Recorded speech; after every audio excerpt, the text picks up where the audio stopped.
Cyclone à Mayotte, l'exécutif au chevet du département. Macron sur place jeudi, Bayrou ensuite. À la suite du passage du cyclone Chido, la situation reste très difficile à Mayotte où les autorités redoutent plusieurs centaines de morts. L'État veut montrer à Mayotte la solidarité de toute la nation face à la catastrophe.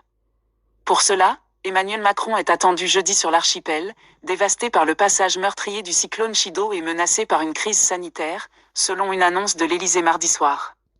Le nouveau Premier ministre François Bayrou, sous le feu des critiques pour avoir privilégié le conseil municipal de Pau lundi en pleine crise mahoraise, lui emboîtera le pas dès que son gouvernement sera formé, afin de mobiliser la totalité des moyens de l'État, a-t-il pour sa part dit sur France 2.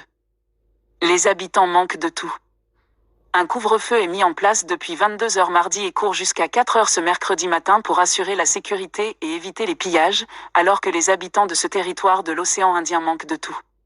Quelques 100 tonnes de nourriture seront distribuées ce mercredi à Grande-Terre et 20 tonnes dans les 2 communes de Petite-Terre, selon les autorités.